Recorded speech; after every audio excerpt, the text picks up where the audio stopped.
আসসালামু আলাইকুম প্রিয় এসএসসি 25 পরীক্ষার্থীরা। 10 এপ্রিল থেকে তোমাদের পরীক্ষা শুরু হচ্ছে, কিন্তু তোমাদের জন্য অনেক বড় একটা দুঃসংবাদ। তো দুঃসংবাদটি কি, ভিডিওটি তোমরা সম্পূর্ণ দেখো। এবার তোমরা যারা 25 সালে এসএসসি পরীক্ষা দিচ্ছ, তোমরা কথাগুলো একটু মনোযোগ সহকারে শোনো, তাহলে তোমরা নিজেরাই বুঝতে পারবে। তোমরা যারা 25 সালে এসএসসি পরীক্ষা দিবে, তোমাদের মধ্যে এবার বেশি সংখ্যক শিক্ষার্থী ফেল করবে, অর্থাৎ ভালো পরিমাণ শিক্ষার্থী কিন্তু ফেল করবে। ইতিপূর্বে আমরা দেখেছিলাম যে যদি 21 লাখ বা 20 লাখ বা 22 লাখ শিক্ষার্থী এসএসসি পরীক্ষায় অংশগ্রহণ করলে সেখান থেকে অল্প 3 লাখ বা 3.5 লাখ 4 লাখের মতো শিক্ষার্থী ফেল করে। কিন্তু তোমরা যারা এবার 25 সালে এসএসসি পরীক্ষা দেবে, তোমাদের কিন্তু এবার হিউজ পরিমাণ শিক্ষার্থী একটা ফেল হওয়ার সম্ভাবনা এখানে দেখা যাচ্ছে। কেন দেখা যাচ্ছে? তো বিষয়টা হচ্ছে যে এসএসসি পরীক্ষা পিছানোর জন্য যে গুটি কয়েকজন শিক্ষার্থী আন্দোলন করছে, এটার ইফেক্টটা সম্পূর্ণ তোমাদের পরীক্ষার উপর পড়বে। কেন পড়বে?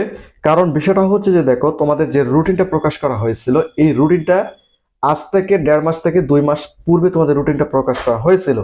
সেখানে যদি শিক্ষার্থীরা উল্লেখ করতো যে সামনে রমজান মাস এবং ঈদের কয়েকদিন পর পরীক্ষা শুরু হবে, সেক্ষেত্রে এই রুটিনটা একটু পরিবর্তন করা হোক। কিন্তু তারা তখন আন্দোলন না করে এখন বর্তমান, অর্থাৎ এই তোমাদের বৃহস্পতিবার থেকে পরীক্ষা শুরু, কিন্তু এখন তারা আন্দোলন করতেছে। এর ইফেক্টটা সম্পূর্ণ শিক্ষা বোর্ডের উপর পড়বে। কারণ একটা আন্দোলন যখন হয়, ওরা শিক্ষা বোর্ডের কর্মকর্তাদের কাছে যখন যায়, তখন কিন্তু কর্মকর্তারা তোমাদের পরীক্ষাগুলো কঠিনভাবে নেওয়ার চেষ্টা করে। এখন দেখা গেল যে এই গুটি কয়েকজন শিক্ষার্থী আন্দোলন করার কারণে তোমাদের এসএসসি পরীক্ষার অনেক বড় একটা ইফেক্ট পড়বে। কারণ ইতিমধ্যে কয়েকটি শিক্ষা বোর্ডের চেয়ারম্যান তারা যেটা বলেছে সেটা হচ্ছে যে 2025 সালের এসএসসি পরীক্ষা অন্যান্য সালের তুলনায় অন্যরকম হবে। এটা দ্বারা কিন্তু শিক্ষা বোর্ডের কর্মকর্তারা অনেক ধরনের ইঙ্গিত দিচ্ছে। আর ইতিমধ্যে তোমরা ইউটিউব বা ফেসবুকের মধ্যে দেখতেছো যে অনেক শিক্ষার্থী আন্দোলন করতেছে। সেটা হচ্ছে যে 25 সালে এসএসসি পরীক্ষার্থীদের জন্য, সেটা হচ্ছে পলিটেকনিক্যাল জন্য। তো সেটা ভিন্ন একটা বিষয়। এটা দেখে তোমাদের বিভ্রান্ত হওয়ার কোনো কারণ নেই। তবে যেহেতু তোমাদের হাতে এখনো সময় রয়েছে, সেক্ষেত্রে এসএসসি পরীক্ষার জন্য তোমাদের এখনই ভালো একটা প্রিপারেশন নিতে হবে।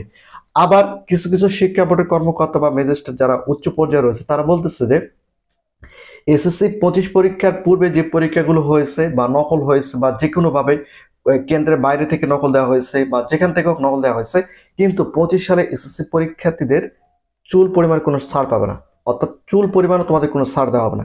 তোমাদের যে ন্যায্য পরীক্ষা, বোর্ড পরীক্ষা যেটাকে বলা হয় বোর্ড পরীক্ষা, সেই বোর্ড পরীক্ষা কিন্তু 25 সালে এসএসসি পরীক্ষা অনুষ্ঠিত হবে। এই জন্য আমি তোমাদের বলবো, তোমাদের হাতে যতটুকু সময় থাকে এই সময়টা তোমাদের পড়তে হবে।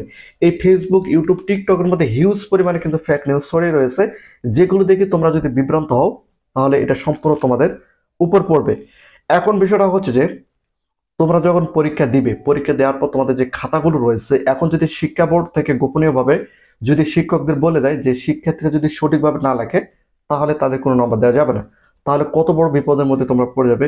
কারণ শিক্ষা বোর্ড সবকিছু বিবেচনা করে কিন্তু একটা ডিসিশন নেয়। সেক্ষেত্রে শিক্ষার্থীরা এই ছোট একটা আন্দোলনের কারণে কিন্তু এর এফেক্ট সম্পূর্ণ তোমাদের বোর্ড খাতার উপর পড়তে পারে, তোমার পরীক্ষা কেন্দ্রে পড়তে পারে। অনেক সিস্টেমে কিন্তু শিক্ষা বোর্ড সমস্যার সম্মুখীন তোমাদের করতে পারে। তো এই বিষয়গুলো মাথায় রেখে তোমাদের প্রিপারেশনের দিকে তোমাদের ফোকাস রাখতে হবে। যা হবার হয়ে গেছে সেটা নিয়ে তোমাদের টেনশন করতে হবে না, তোমাদের এখন ভালো মতো পড়তে হবে। তো প্রতিনিয়ত নতুন নতুন ভিডিও পেতে অবশ্যই চ্যানেলটিকে সাবস্ক্রাইব করে রাখো।